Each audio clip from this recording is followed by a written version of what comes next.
এইটো হৈছে হসন্ত। হসন্ত কেনেকৈ লিখে এইদৰে হসন্ত যুগ। আৰু এখন কিতাপত মই পাইছিলোঁ, মই দেখাম বাৰু পালে, ব্যঞ্জন্ত বুলি আৰু আজি অলপ দিনৰ আগতে মই ফেচবুক স্ক্ৰল কৰোঁতেই পালোঁ নে ইনষ্টা স্ক্ৰল কৰোঁতেই পালোঁ এই তটোক হসন্ত, আমি যিহেতু হসন্ত ত বুলি সৰুৰ পৰা পঢ়ি আহিছোঁ, কোনোবাই অৰ্ধত্ব বুলি কৈছে এজন যথেষ্ট বয়সস্থ মানুহে তাৰমানে অৰ্ধত্ব বুলি ক'লে।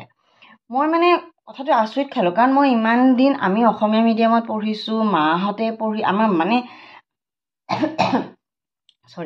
আইতাহঁতেও মানে এইটো হসন্তীয়া ত বুলি কয়, মাহঁতে এইটো হসন্তীয়া ত বুলি কয়, আমি হসন্তীয়া ত বুলি কওঁ, মানে আমি কিমান হসন্তীয়া ত বুলিয়ে হসন্ত ত বুলিয়ে কৰি আহিলোঁ, কিন্তু এনেই কওঁতে হসন্তীয়া ত বুলিয়ে কয় আৰু হসন্ত ত।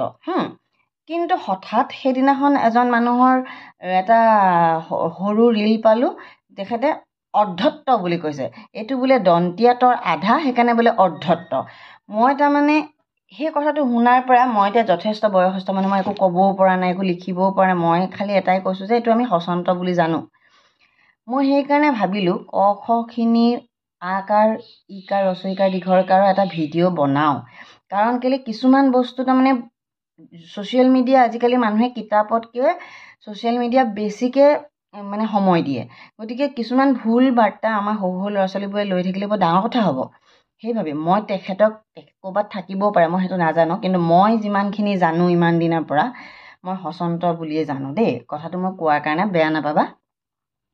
যদি কেতিয়াবা সেইটো ৰীল কোনোবাই দেখিছে, সেইটো ৰীলৰ যথেষ্ট ভিউজ আছে, যথেষ্ট লাইক আছে, কিন্তু এইটো কথা দেই, হসন্ত যুগ হ দন্তীয়া হ হসন্ত হত। এইখন কিতাপ চোৱা, ইয়াত আছে ব্যঞ্জন্ত বৰ্জ ব্য নয় বৰ্গীয়া জয় আঞ্জ দন্তীয়া নয় তয়ান্ত ব্যঞ্জন্ত ব্যঞ্জন্ত যুগ। মই কিন্তু এই কিতাপখনতে পালোঁ দেই ব্যঞ্জন্ত যুগ বুলি।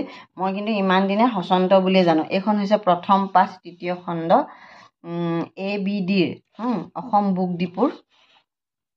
ইয়াত আছে ব্যঞ্জন্ত বুলি, মই নাজানো, মই তোমালোকক দেখাইছোঁ, কিন্তু মই ক'তো অৰ্ধত্ব বুলি আজিলৈকে পোৱা নাই, সেই কথাটো মই বাৰে বাৰে কৈছোঁ। গতিকে এইটোক কয় হসন্ত বুলি আমি পাই আহিছোঁ। এতিয়া চোৱা, দন্তীয়া হ হসন্ত হত, দীৰ্ঘই দন্তীয়া হ হসন্ত ঈৰ্ষত, হস্ৰৌ হসন্ত দন্তীয়া হ উৎস, বত ৰিকাৰে বৃ হ হসন্ত বৃহৎ। ঠিক তেনেকৈ শৰৎ মহৎ হঠাৎ সাক্ষাৎ। এতিয়া সাক্ষাৎ চোৱা, সাক্ষাৎ এইটো কেতিয়াবা দন্তীয়াটোও হয় দেই। ঠিক এইদৰে উৎসৱ উৎসাহ সৎপথ উৎপাত, উৎপল কচৰত চমৎকাৰ চিকিৎসক। আমি এই চমৎকাৰ বা চিকিৎসক কৈয়ে থাকোঁ, অকচৰত এক্সাৰচাইজ হয়নে।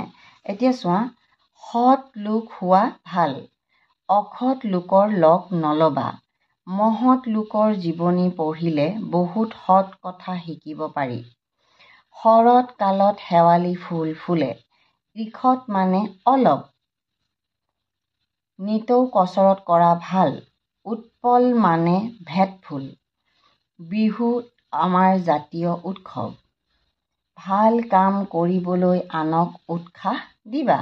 এইটো হৈছে হসন্ত যুগ।